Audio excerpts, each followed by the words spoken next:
Hi, thanks for joining Modern Wall Street's Trader Talk. And you know what's better than having an economist on your speed dial? Having one right next to you, which is why we have Stephen Guilfoyle here. Sarge, I understand you're a very busy man, so thanks for taking the time to meet with me today. I'm glad to meet with you, Olivia. All right, well, let's jump right into it since it's a heavy macro weekend. Building up to this Friday's non-farm payrolls number, the divergence between soft and hard data has become more apparent. So when do you see these two syncing together, and more importantly, in what direction?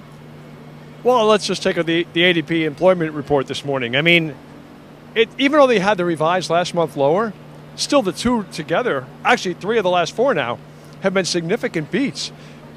It's hard to be a naysayer, and I like to be a naysayer. It's hard to be a naysayer when the job growth has been this consistent and this strong for so long. Now, the ISM numbers, yes, they're still growing, a little bit maybe weaker than we would like on the service side, although new orders for manufacturing are still strong, and that's where most of our job growth is coming right now. Overall, I think you have to be kind of pleased here, and the market is obviously pleased. Okay, so why are we seeing a flattening of the yield curve? I mean, I know that we saw the pullback in the 10-year, but what's going on with that?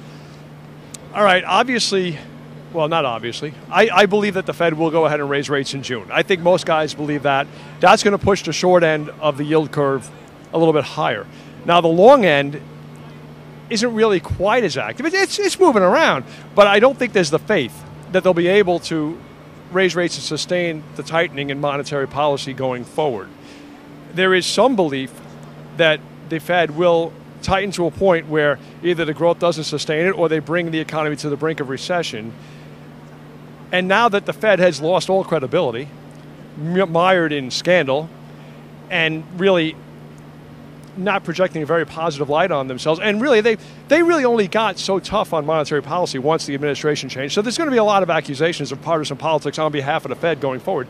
It really does lessen the momentum they have going forward, unless this hard data does turn into actual growth GDP-wise. Okay, so our stocks going to become less favorable in relation to bonds? I mean, we have a high stakes for the next earnings season. Yeah, well, you know what?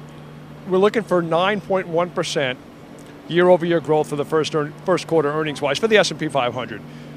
More importantly, we're looking for 7.1% on the revenue side.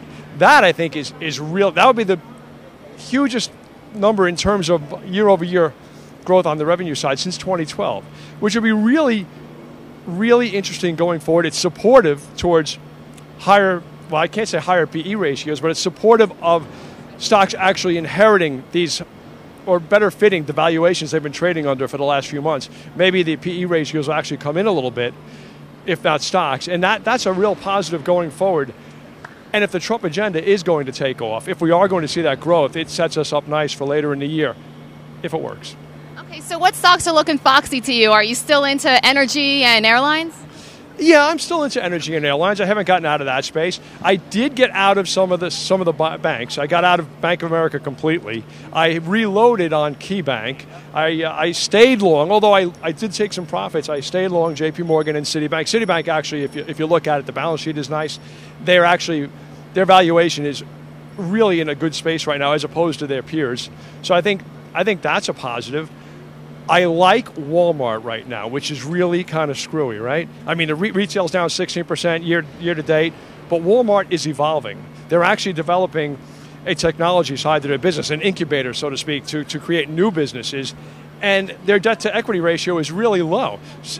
Not to mention their PE, which is under 15 times earnings, as opposed to almost everyone else in this market, which is, 2022?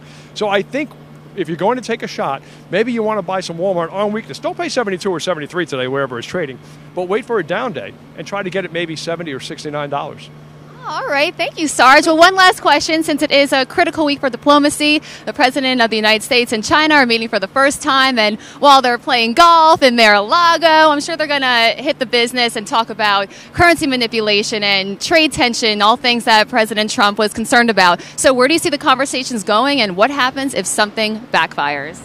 I don't think anything will backfire. I think they're going to play the game nice. I think they're going to make sure they both say the right things. I believe the president needs China. I believe that President Xi needs the U.S. I think it's a symbiotic relationship, and they're going to make it work, as opposed to healthcare, where maybe we're fighting on the left, we're fighting on the right, and who knows if we'll ever get this thing back on the tape. But I do believe that the president will work with, let's face it, every meeting he's done so far with a foreign leader or with a corporate leader has gone pretty well, except for the Merkel meeting.